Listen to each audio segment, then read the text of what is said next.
mursalin wa ala alihi wa sahbihi wa man tabi'ahum bi ihsanin ila yaumiddin. Nawaitu ta'alluma wa ta'lim wa nafa wal intifa wal ifadah wal istifadah wal hatha ala tamasuki bi kitabillahi ta'ala wa sunnati rasulihi wa du'a ilal huda wa dalalata ala al-khairi wa ibtigha'a mardatihi wa qurbihi wa thawabihi subhanahu wa ta'ala. Allahumma faqihna fid din wa alimna ta'wil. Rabbi shrah li sadri wa yassir li amri wa hlul 'uqdatam min lisani yafqahu qawli waj'alni waziran min ahli. Bismillahirrahmanirrahim.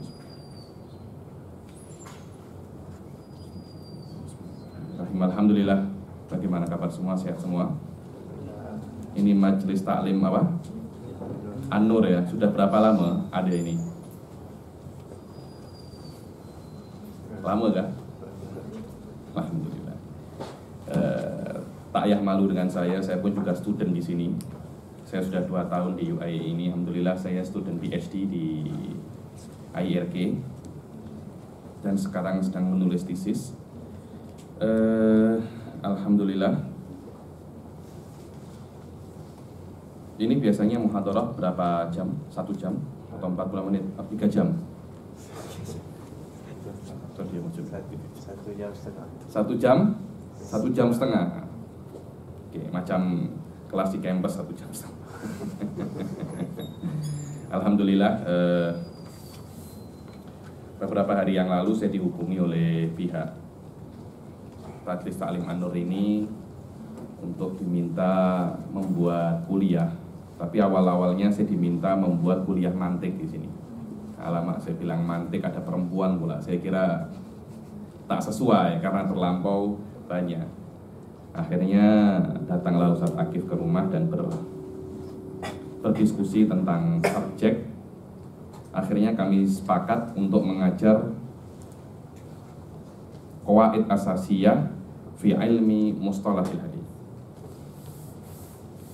karangan Sayyid Muhammad bin Alawi Al-Maliki. Kenapa saya memilih kitab Qawaid Asasiyah ini? Karena saya tengok mu'alifnya itu di Malaysia sangat famous sekali. Di Ampang ada pesantren namanya pesantren Darul Maliki. Pernah dengar? Di Ampang ada pesantren namanya Darul Maliki, yang mana pesantren itu dibuat atas anjuran keluarga atau anak Sayyid Muhammad bin Alawi Al-Maliki. Karena itu namanya Darul Maliki. Darul Maliki, dan banyak sekali graduin daripada Sayyid Muhammad ini. Beliau banyak sekali mempunyai murid di Indonesia, banyak, di Malaysia pun juga banyak. Mereka mempunyai sebuah organisasi namanya As-Sofwah Al-Malikiyah, dan kepala graduin pesantren Sayyid Muhammad itu orang Malaysia sendiri. Beliau adalah CEO Air Asia, Komarudin Maranung. Karena beliau ini sangat famous di Malaysia dan orang-orangnya pun banyak yang kenal dengan beliau. Karena itu saya memilih kitab Qawaid Al-Asasiyah fi ilmi mustalahil hadits, yang mana kitab ini saya sudah pernah menghatamkan kitab ini ketika saya menuntut ilmu di Indonesia dengan salah satu daripada murid beliau sendiri. Karena itu insya Allah kalau kita diberi kemuliaan untuk menghatamkan kitab ini di Majelis Taklim An-Nur ini, insya Allah sanadnya akan sambung dan boleh saya beri sanad mengaji kitab apa? Qawaid Asasiyah fi ilmi mustalahil hadits. Insya Allah saya tidak akan berlama-lama di dalam mukadimah. Insya Allah kita sepakati dulu bagaimana cara kita mengaji kitab ini. Nanti saya akan berbicara kira-kira 45 menit sampai 1 jam. Kalau saya sendiri berbicara 1,5 jam, saya punya tekak bisa melompat keluar nanti. Boleh minta air kosong.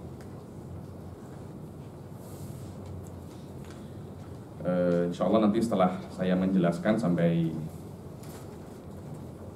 beberapa page, nanti akan ada tanya jawab. Untuk pertemuan pertama saya akan mempersingkatnya tak sampai 1,5 jam, mungkin 45 menit atau 1 jam, hanya untuk sebagai prolog untuk pengajian-pengajian seterusnya. Pengajian kita di dalam Majelis Taklim An-Nur ini insya Allah setiap hari Kamis, minggu pertama dan minggu kedua. Saya dulu awalnya saya anak minggu kedua dan ketiga, tapi ternyata saya yang salah. Saya minggu ketiga ada program di tempat lain, jadi kena kena ditukar minggu pertama dan minggu kedua hari Kamis malam seperti ini. Insya Allah nanti tempatnya seharusnya tempatnya di Masjid UIA, karena ada problem dipindah untuk sementara waktu di mana, di musola Aikol ini. Jadi saya minta satu orang untuk membaca dari awal. Ada yang bisa? Insya Allah kita akan membaca kitabnya, kemudian saya akan terjemahkan dan saya akan jelaskan. Kalau ada kata-kata yang tidak paham atau kurang difahami, boleh ditanya. Kenapa saya memilih ilmu mustalah hadis ini? Ini semuanya jurusan agama semua ya. Ada yang jurusan IBF atau law, ada? Tak ada kan? Hah? Tak ada. Dulu ketika saya belajar di Jordan itu, ketika saya belajar ilmu mantik dan ilmu kalam, hanya saya yang agama, yang lainnya itu dokter, engineering, ada lagi yang satunya macam-macam lah, ada yang fisik. Hanya saya yang agama. Saya yang agama. Insya Allah. Kenapa sebenarnya kita memilih ilmu fan mustalah hadis ini? Sebenarnya fan mustalah hadis ini mempunyai banyak sekali kitab. Tapi biasanya kitab yang paling basic untuk dipelajari adalah kitab Qawaid Asasiyah fi Ilmi Mustalahil Hadis. Kemudian ketika sudah hatam kitab ini, ada kitab lain yang dipelajari namanya Manhalul Latif. Pernah dengar? Kitab namanya Manhalul Latif dengan pengarang yang sama, Syed Muhammad bin Alawi Al-Maliki juga, akan tetapi beliau lebih memperluas kajiannya dengan bahasa yang sama tapi lebih tebal saja. Kemudian ketika sudah hatam kitab Manhalul Latif ini, biasanya mempelajari syarah yang tebal daripada Nadhm Baiquniyah. Pernah dengar Nadhm Baiquniyah? Nah, Nadhm Baiquniyah itu akhirnya biasanya mereka itu, kalau di sini saya pernah tengok Dr. Hasan Hindawi mengajar kitab namanya Nukhbatul Fikar fi Mustalahi Ahlil Athar. Pernah dengar? Nukhbatul Fikar. Pernah hadir majlisnya beliau? Belum pernah. Dr. Hasan Hindawi saya tengok beberapa kali posternya mengajar Nukhbatul Fikar. Biasanya mempelajari Nukhbatul Fikar, dan akhir daripada ilmu mustalah hadis ini biasanya satu di antara dua kitab. Ya, imma kitabnya Suyuti namanya Alfiyatus Suyuti. Alfiyahnya Imam Suyuti, insya Allah nanti akan ada beberapa tempat kita akan menukil satu atau dua bait daripada Alfiyatus Suyuti. Kemudian kalau tidak mempelajari Alfiyatus Suyuti, biasanya mempelajari kitabnya Ibnu Shalah, namanya Muqaddimah Ibnu Shalah.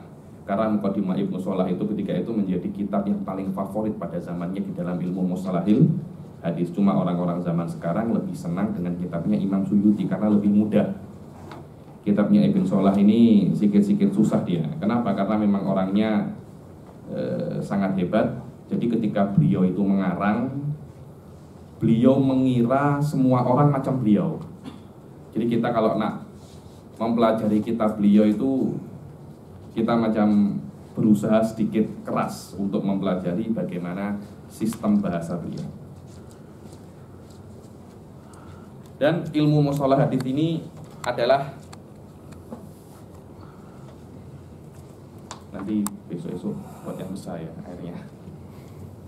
Saya ketika mengajar kena minum banyak karena saya punya penyakit tekak. Cakap terlalu banyak, tekaknya offset nanti. Ilmu mustalah hadis ini termasuk ilmu, kalau saya bilang pure Islami. Dia ilmu yang pure Islami. Ada dua ilmu. Yang ilmu ini memang benar-benar pure Islami, yang tidak ada di agama-agama yang lain. Satunya ilmu mustalahil hadis, ilmu hadis ini. Yang kedua adalah ilmu usul fikih, atau lebih dikenal dengan ilmu usulul hadis wa ilmu usul fikih. Dua ilmu ini adalah ilmu yang pure Islami, yang tidak ada di agama manapun. Kalau kita tengok agama Kristen, di dia tidak ada ilmu hadis ini tidak ada. Karena kenapa? Karena riwayat-periwayatan Injil itu kadibun an kadibin, pembohong dari pembohong dari pembohong. Ditulisnya Injil itu 300 tahun setelah wafatnya Nabi Isa. Berbeza dengan penulisan Al-Quran dan hadis. Dari sejak zaman Rasul Shallallahu Alaihi Wasallam sudah ada gerakan untuk menulis hadis dan Al-Quran. Nanti akan saya jelaskan bagaimana marohil penulisan hadis. Dan yang kedua adalah ilmu usulul fikih. Ilmu usulul fikih, yang mana ilmu usul fikih itu setelah adanya periwayatan. Jadi bagaimana cara menukil hadis, riwayatnya benar, setelah itu bagaimana cara memahaminya. Kadangkala riwayatnya benar, tapi cara memahaminya salah. Yang mana cara memahami hadis dan Quran ini tidak bisa seperti buku-buku yang lain. Kenapa? Karena di situ ada maksud ilahi, ada maksud ilahi yang kita tidak boleh menafsirkannya secara subjektif. Kita kena tahu apa maksud Allah secara spesifik, minimal yang paling mendekati realitas. Apa yang Allah maksud ketika menurunkan ayat dan apa yang Rasul maksud ketika mengatakan hadis. Karena kita ingin mengetahui apa maksud Allah dan apa maksud Rasul, adalah ada ilmu namanya ilmu usul fikih. Saya mempunyai rekaman mungkin hampir sempurna di dalam kitab basic di dalam usul fikih, Syarhul Waraqat. Boleh adik-adik tengok di saya punya channel namanya Jinan TV. Dua ilmu ini, ilmu usulul hadis dan ilmu usulul fikih ini adalah ilmu Islami yang pure, yang memang benar-benar dibuat oleh orang Islam. Dibuat oleh orang Islam. Yang lainnya mungkin dibuat oleh orang Islam, tapi ada intervensi daripada agama-agama yang lain atau orang-orang yang non-Islam. Kemudian orang Islam menyempurnakannya. Seperti ilmu mantik, itu bukan ilmu Islami yang pure, kan, tetapi ada intervensi daripada Yunani, orang-orang selain Islam. Kemudian orang Islam tengok ilmu itu dan kemudian menyempurnakannya. Karena itu kenapa saya pilih ilmu mustalah hadis, karena memang ini adalah ilmu Islam yang murni, ilmu Islam yang murni yang tidak ada di agama-agama yang lain. Oke, sampai sini saja prolognya. Kenapa dipilih ilmu ini? Makrifah-makrifah yang lain akan saya jelaskan ketika kita sedikit demi sedikit membaca kitab ini. Sila dibaca. Bismillahirrahmanirrahim. Bismillahirrahmanirrahim. Qala al-musannifu rahimahullahu ta'ala wa nafa'ana bihi wa ulumi bidarani amin ya rabbal alamin. Amin. Alhamdulillahi rabbil alamin wassalatu wassalamu ala asyrafil mursalin sayyidina Muhammadin wa ala alihi wa sahbihi ajma'in. Amma ba'du, fahadhihi mabadi awwaliyah wa qawa'idu asasiyah fi mustalahil hadis syarif la budda minha li kulli mubtadi'in fi hadzal fanni. Dibilang amma ba'du fahadhihi mabadi'u awwaliyah. Ini adalah basic-basic yang harus diketahui. Setiap dibilang likulli la budda minha li kulli mubtadi'in fi hadzal fan. Kalau orang nak belajar hadis, ya inilah gunanya degree itu ya ini. Yang mana degree itu kita bisa mempelajari basic dari segala ilmu. Hanya kunci-kuncinya saja. Nanti kalau nak takhusus, silakan ambil di postgraduate. Di dalam degree ini tahu sedikit tentang usul fikih, tahu sedikit tentang mustalah hadis, tahu sedikit tentang ini. Nanti tengok passion Anda di mana. Ada orang suka, kalau orang-orang Nusantara ini biasanya hadis tak terlampau suka. Sukanya itu kalau tak fikih, nahwu, tasawuf, antara tiga itu. Jarang orang-orang nak ambil jurusan akidah, apalagi jurusan mantik, tak ada dibilang syirik itu kafir. Ambil jurusan tafsir pun tak terlampau banyak. Rata-rata mereka itu ambilnya jurusan apa? Fikih, hadis tak ada, sisa sedikit. Saya jarang tengok muhadis daripada Nusantara ini, sedikit sekali. Lughah ataupun tasawuf. Anda kalau tengok karangan-karangan ulama Nusantara, karangan ulama Malaysia tentang fikih sangat banyak sekali. Apalagi tentang tasawuf, Anda mungkin tengok di toko buku itu tentang kitab karangan ulama Malaysia mungkin dari 10, 4 itu tasawuf semua. Begitu pula lughah, tentang nahwu, sorof, itu sudah menurut saya sudah necessary untuk orang ajam untuk belajar lughah. Akan tetapi, walaupun kita ini orang-orang Nusantara ini jarang untuk menjadi muhadis, tapi minimal untuk menjadi ulama, Anda kena mengetahui basic daripada segala ilmu. Saya ini mufassir Habib, iya, ini mufassir. Tapi Anda kena tahu basic daripada hadis, Anda kena tahu basic daripada akidah, Anda kena tahu basic daripada fikih dan ilmu-ilmu yang lain. Kenapa? Karena yang namanya ilmu Islam bukan hanya fikih saja, bukan hanya hadis saja, kan, tapi ilmu Islam itu adalah sebuah sistem yang sempurna yang terbangun daripada segala ilmu. Karena itu di dalam degree disuruh mempelajari semua apa? Semua fan. Kemudian kalau Anda passion Anda di mana? Oh, saya nak jadi mufassir Habib. Silahkan ambil jurusan tafsir Habib. Saya nak jadi fakih Habib. Silahkan ambil jurusan fikih dan usul fikih. Itulah bagaimana cara dipelajarinya Islam. Memang seperti itu. Memang seperti itu. Likulli mubtadi, untuk orang-orang yang basic harus mengetahui basic-basic. Orang-orang yang pertama kena mengetahui basic yang ada. Dan kitab ini cukup kalau Anda nak tahu basicnya saja. Kitab ini sudah lebih daripada cukup. Jadi nanti kalau ada bahsul masail atau diskusi, Anda datang, wahada hadithun mursal. Wih, apaan tuh?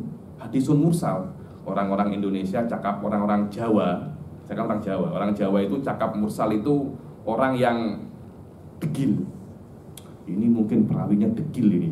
Karena itu hadza hadithun mursal. Alama, bukan mursal Jawa ini mursal untuk mustalah orang ahli hadis. Ada lagi orang Arab tak pernah belajar hadis, tiba-tiba baca hadis, kemudian di belakangnya ada yang menulis wahadza haditsun muttarib. Wih, apa itu hadisun muttarib?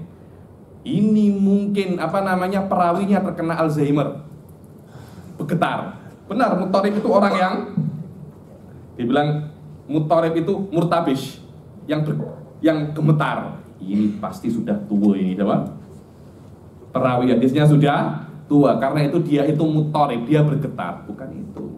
Muttarib itu bukan apa yang Anda tahu daripada bahasa, apalagi kalau Anda gabung-gabungkan dengan bahasa tempatan. Akhirnya hadis itu jadi tak relevan lagi. Karena itu walaupun Anda ini bukan orang ahli hadis, tapi minimum sebagai penuntut ilmu agama Anda kena tahu basic daripada segala ilmu. Dan kitab ini sesuai untuk boleh mengetahui basic ilmu hadis dengan bahasa yang sangat mudah. Saya kira saya dulu baca kitab ini umur saya mungkin masih 15 tahun. Umur 15 tahun saja saya sudah boleh paham, apalagi antum-antum ini yang sudah degree, sudah jadi mujtahidun, ulama ul ummah, auhadu asrih, faridu dahrih sudah menjadi. Silakan. Ala tariqatin sahlatin qaribatin wada'tuha lil mubtadi'ina min ikhwanina talabatil ilmi syarif. Katanya Syed Muhammad, wada'tuha lil mubtadi'in. Memang kitab ini aku letakkan untuk apa? Mubtadi'in, untuk para penuntut ilmu. Ayo. As'alullah ta'ala an yanfa'a biha wa an yaj'ala a'malana khalisah liwajhihil karim. Amin. Wa an yaftaha 'alaina futuhal 'arifin. Wa sallallahu wasallam ala sayyidina wa maulana Muhammad wa ala alihi wa sahbihi. Katabahu As-Sayyid Muhammad bin Maliki Alawi Al-Maliki Al-Hasan. As-Sayyid Muhammad bin Alawi ini termasuk utusan Rasul sallallahu alaihi wasallam, tapi dari belah Sayyidina Hasan. Kalau saya dari belah Sayyidina Husain.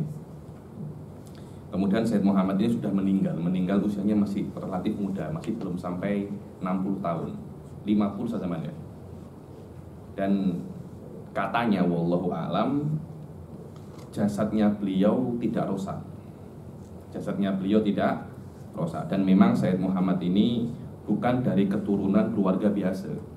Ayahnya pun orang alim, atuknya pun orang alim. Jadi memang sudah beliaunya alim, atau atuknya pun juga orang alim. Karangan beliau ini lebih daripada 50 mungkin, sangat banyak sekali, sangat produktif sekali. Ilmu hadis, sila. Ilmul hadis yatluku ilmul hadis ala Bukan ma'nayain. yutlaku ilmul hadisi ala ma'nayain. Al-awwal annahu yutlaku ala nakli riwayatin ma udifa ila rasul ala nakli wa riwayati ma udifa ila Rasul sallallahu alaihi wasallam au nakli ma udifa ila sahabati awit tabi'in. Dibilang ilmu hadis. Sekarang kan berbicara apa sih ilmu hadis itu? Sebelum kita memulai ilmu mustalahul hadis, yang mana ilmu mustalah hadis ini dia di bawah satu fan besar namanya fan ilmu hadis. Ilmu hadis sendiri dibagi menjadi dua. Satunya ilmu hadis riwayatan, satunya lagi ilmu hadis dirayatan. Dulu ketika saya ambil degree di Yaman di Aqaf University, kami belajar ilmu hadis ini dari kitabnya Imam Nawawi, namanya At-Takrib. Pernah dengar? Kitab apa? Takribun Nawawi. Imam As-Suyuti punya syarah namanya Tadribur Rawi, syarah Takribun Nawawi. Ayo, dibilang ilmu hadis itu, kalau ada orang mengatakan ilmu hadis, maka ilmu hadis itu mempunyai dua makna. Makna yang pertama adalah ilmu yang mengetahui tentang pemindahan atau periwayatan apapun yang dinisbatkan kepada Nabi. Apapun. Kenapa? Karena Allah Subhanahu wa Ta'ala itu mengatakan Rasul adalah suri teladan kita. Maknanya apapun yang ada pada Rasul itu adalah syariat. Sebagian orang ada yang meriwayatkan tentang sifat-sifat Rasul, khuluqiyah dan kholqiyah. Khuluqiyah ini tentang akhlak-akhlaknya dengan orang macam mana. Sebagian ada yang meriwayatkan kholqiyahnya, hidungnya macam mana, telinganya macam mana, keningnya macam mana. Ada pernah kalau di mana namanya di Mesir itu sebagian, kalau di sini kan bacanya Maulid kan. Di Mesir itu ada yang baca Syamailut Tirmidzi. Pernah dengar? Kitab namanya Syamailut Tirmidzi. Pernah dibaca di sana? Di mana? Hah? Di mana? Di sini? Biasanya kalau di Mesir itu dibaca Syamailut Tirmidzi. Kalau di sini itu Maulid. Syamailut Tirmidzi kitab yang sangat-sangat best sekali. Tapi di sini saya kira macam kurang famous. Menjelaskan tentang syama'il, sifat-sifat khulqiyah dan kholqiyah Rasul sallallahu alaihi wasallam. Apapun itu, apapun yang hubungannya dengan Rasul kena dibahas dan disampaikan kepada generasi seterusnya. Apapun itu. Perkataannya Rasul, cara makannya Rasul. Kenapa? Karena itu adalah representasi daripada Islam. Nah, ilmu yang menyampaikan segala hal apapun, segala hal apapun yang berhubungan dengan Rasul namanya adalah ilmul hadithi riwayatan. Tidak hanya perkataannya Rasul, begitu pula perbuatannya Rasul, begitu pula persetujuannya Rasul. Rasul tidak berkata, Rasul tidak berbuat. Hanya ada orang berbuat di depan Rasul, Rasul tengok saja dan diam. Itu kena disampaikan juga. Ada orang makan patin tempoyak. Tahu patin tempoyak? Saya sempat makan, saya tak boleh makan saya patin tempoyak. Patin tempoyak itu haram apa tak? Contohnya ada orang di depan Rasul makan patin tempoyak. Rasulullah tidak pernah makan patin tempoyak. Rasulullah juga tidak pernah cakap patin tempoyak itu halal ataupun haram. Tak ada hadis tentang patin tempoyak. Cuma ada orang makan patin tempoyak di depannya Rasul. Rasulullah diam saja, menunjukkan bahwasanya patin tempoyak itu halal. Ilmu yang menukil atau meriwayatkan persetujuan Rasul, perkataan Rasul, dan perbuatan Rasul, itu namanya ilmu hadis. Yang lebih spesifik lagi, ilmu hadis riwayatan. Kemudian maknanya apa persetujuan Rasul? Itu ada ilmu khusus namanya ilmu usul fikih. Kalau Rasul setuju, Rasul diam. Ada orang makan paten tempoyak, Rasul diam. Diamnya Rasul itu apakah halal apa haram? Apakah tidak tahu? Untuk menentukan apa makna diamnya Rasul, ada ilmu lain lagi, namanya ilmu usul fikih. Silakan, teruskan. Wa huwa bihadzal ma'na yusamma ilmul hadits riwayah. Bukan hanya ilmu yang tentang menukil semua perbuatan Rasul, begitu pula menukil perbuatan sahabat dan tabi'in. Cuma di dalam sahabat dan tabi'in ini lebih sempit, bidangnya lebih sempit. Kalau Rasul Shallallahu Alaihi Wasallam itu semua yang berkaitan dengan Rasul. Di dalam sahabat mungkin hanya pendapat dan perkataan. Begitu kok di dalam tabi'in. Kenapa? Karena jelas sahabat dan tabi'in tak macam Rasul. Semua itu boleh dikomplain, semua boleh didebat, semua orang cakap saya boleh tak setuju, siapapun itu, kecuali Rasul tak boleh. Rasul cakap Anda tak boleh tak setuju, Anda tak boleh debat. Sayyidina Abu Bakar cakap, Anda boleh komplain. Sayyidina Umar cakap, Anda boleh komplain. Siapapun cakap, Anda boleh komplain. Tapi Rasul cakap, Anda tak boleh komplain. Karena itu bidang apa yang boleh dinukil dari para sahabat dan tabi'in lebih sempit daripada apa yang boleh dinukil daripada Rasul Shallallahu Alaihi Wasallam. Oke, wasani. Dan ilmu hadis yang menukil semua perbuatan Rasul dan semua hal yang berkaitan dengan Rasul dan beberapa hal yang berkaitan dengan sahabat, namanya ilmu hadis riwayatan. Oke, yang kedua. الثاني أنه يطلق على الطريقة أو المنهج الذي اتبع في كيفية اتصال الأحاديث من حيث أهوال روايتها ضبطا وعدالة ومن حيث أهوال السند اتصالا وانقطاعا.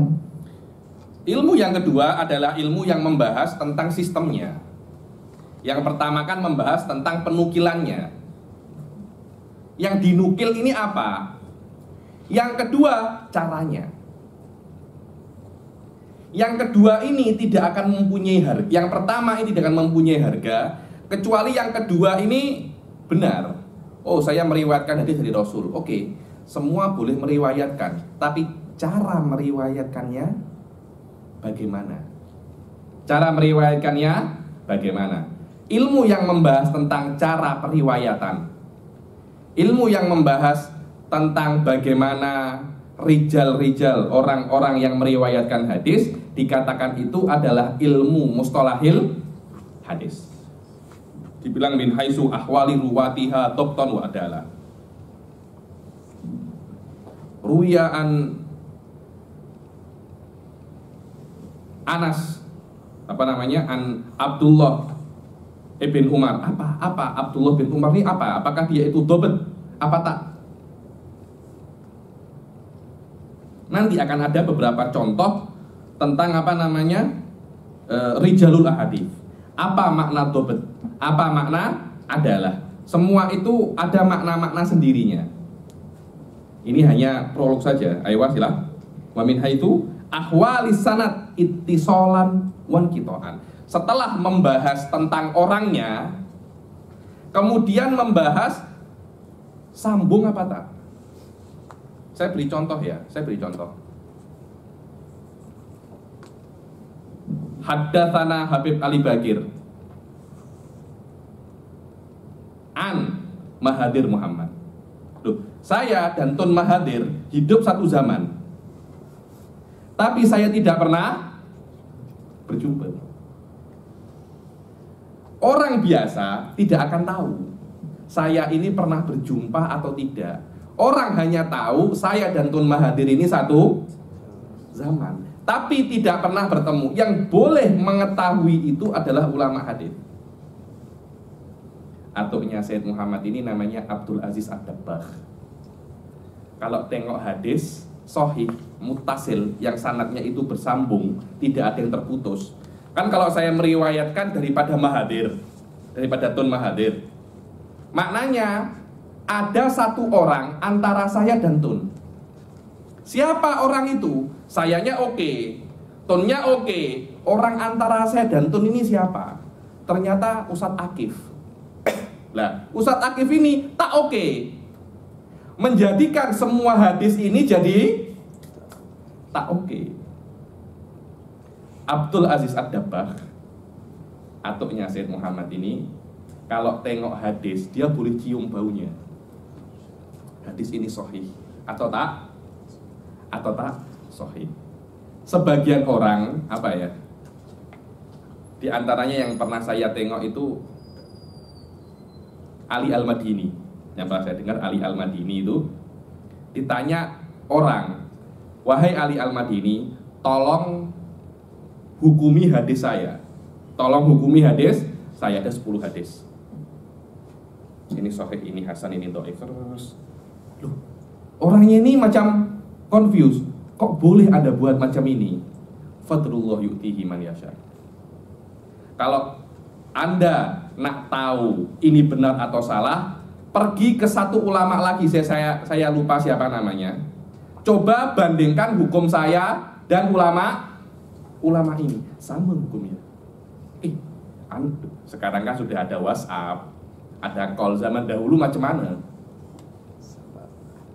Kenapa? Yaitu namanya kalau Anda sudah ada praktikal terlampau lama di dalam hadis, akhirnya ada yang namanya malakah. Anda ke bengkel, motosikal Anda rusak, orang bengkel ini sudah 20 tahun bekerja di bengkel. Coba nyalakan motosikal Anda, nyalakan. Dia hanya coba apa? Apa namanya? Pulas.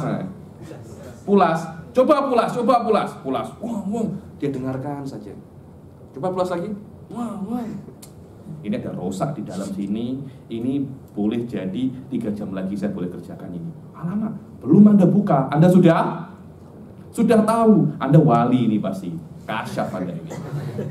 Bukan saya kasyaf, bukan saya wali. Memang kerja saya sudah 20 tahun. Case macam Anda ini saya sudah temukan berpuluh-puluh. Itulah para ulamaul hadis. Mereka sudah mengetahui case-case hadis semua. Di antara orang yang paling best hadis ini adalah Imam Al-Bukhari. Imam Al-Bukhari dulu suatu saat pernah di exam. Jadi dia kalau tak silap masuk Baghdad atau masuk mana? Baghdad semuanya ulama. Imam Bukhari bukan dari Baghdad, dari Bukhara, dari Rusia sana. Orang-orang Baghdad sudah dengar ada orang namanya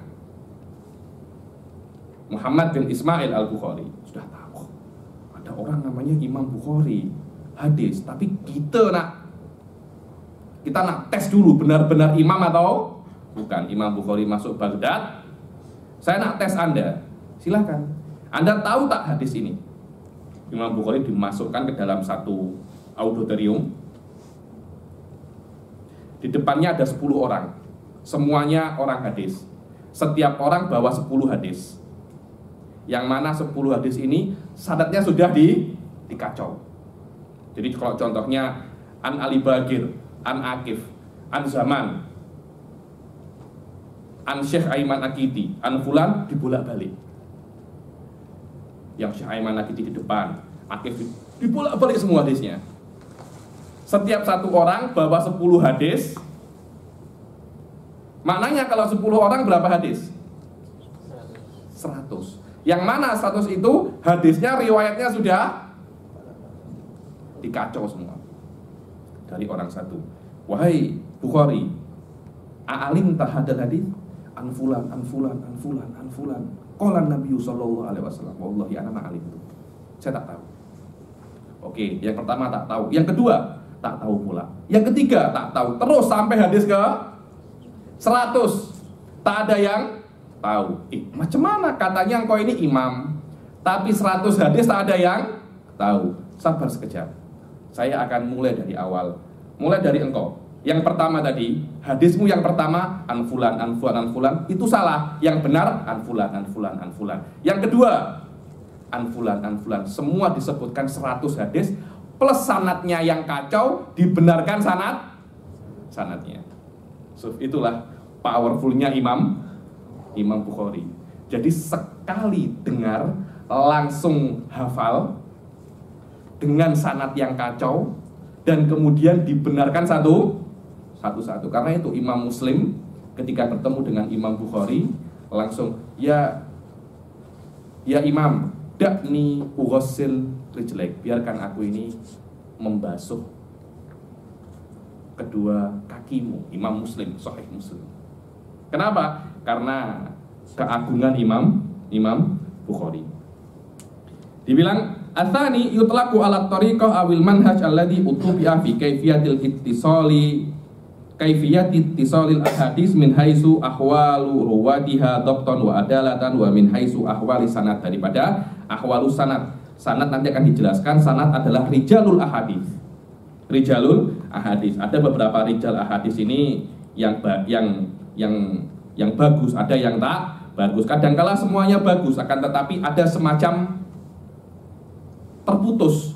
Yang mana terputus itu kadang-kadang ditutup-tutupi. Macam saya meriwayatkan dari Tun Mahathir. Walaupun saya di Malaysia lama, tapi saya tak pernah bertemu Tun Mahathir. Maknanya saya menyembunyikan sesuatu. Biasanya yang saya sembunyikan itu tak baik. Kalau baik tidak saya sembunyikan. Dan tidak akan tahu orang yang menyembunyikan itu kecuali para ulama hadis. Wa ilmul hadis bihadzal makna wal ma'ruf bi ilmil hadis dirayat. Dan ilmu hadis dengan makna ini terkenal dengan nama ilmu hadis apa? Dirayah. Silakan. Ilmu hadis riwayah. Ilmu hadis riwayah huwa ilmun yastamilu ala naqli riwayat. Ala naqli wa riwayat. Ada wawunya itu. Ala naqli wa riwayati ma udifa ila ar-rasul sallallahu alaihi wasallam min aqwalihi allati qalaha aw af'alihi allati fa'alaha aw takrирاته ay ma fu'ila amamahu fa'akrahu aw awsafihi yakni syama'ilihi sallallahu alaihi wasallam. Setelah yakni itu biasanya mansub, yakni syama'ilahu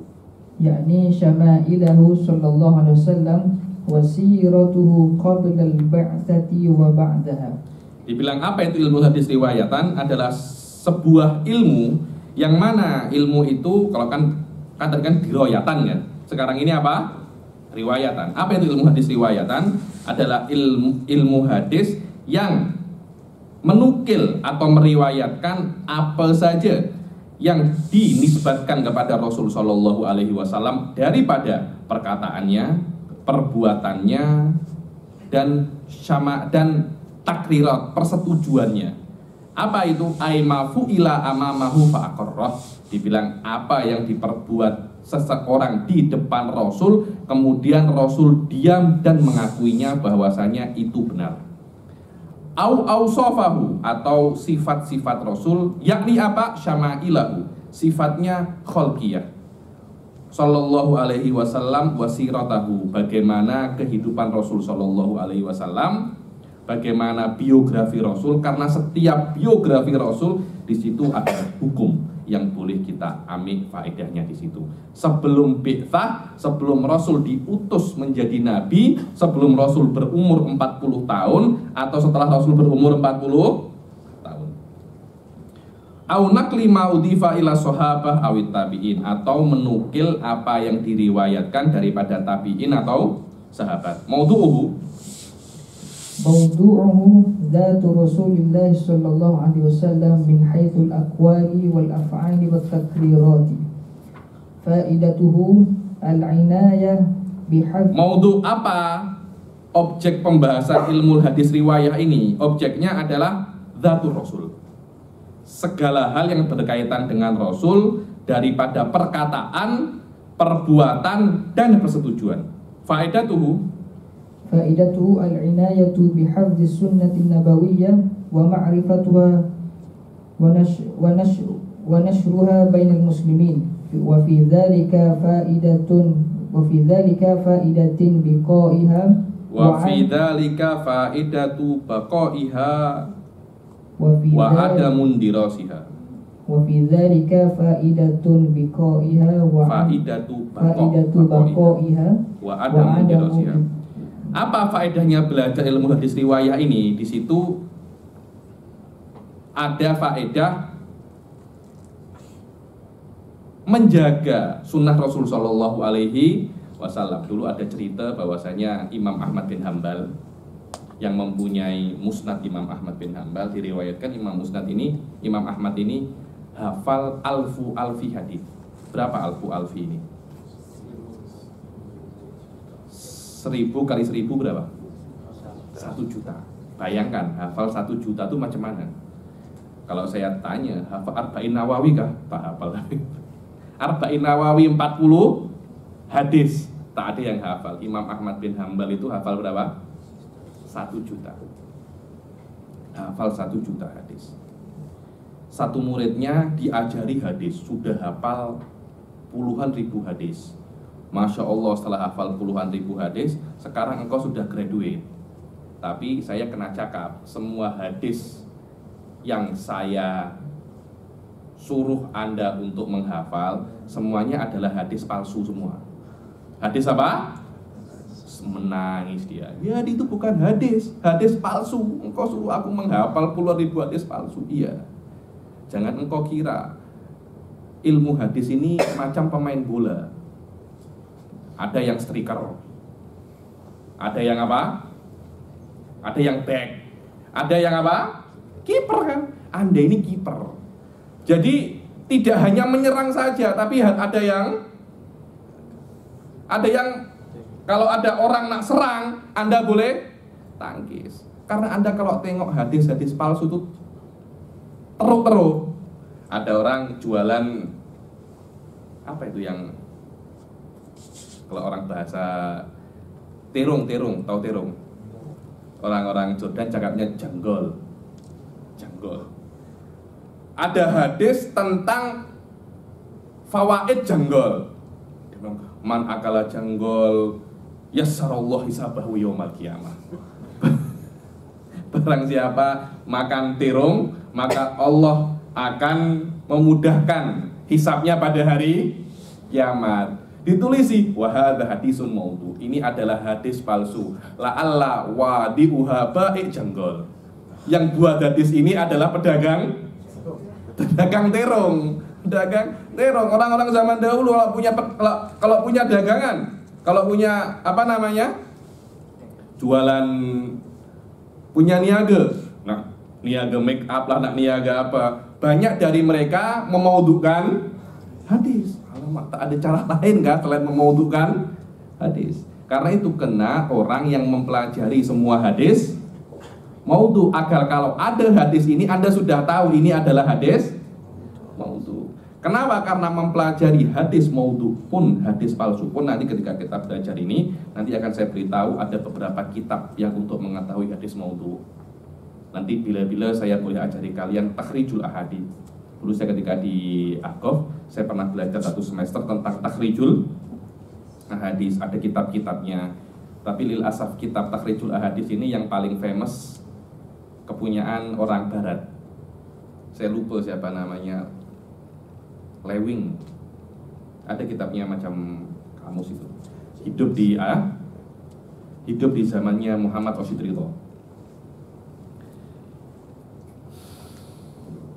Jadi di dalam mempelajari ilmu hadis ini ada menjaga sunnah Rasul Shallallahu Alaihi Wasallam dan mengetahuinya dan disebarkan dan menjaga sunnah Rasul itu daripada indiros. Indiros ini maknanya hilang daripada zahabiha. Aywa wadi'uhu. Wadi'uhu Muhammad bin Muslim ibni Ubaidillah ibni Abdillah ibni Shihab az-Zuhri al-mutawaffa sanah 125 Hijriyah fi khilafati Sayyidina Umar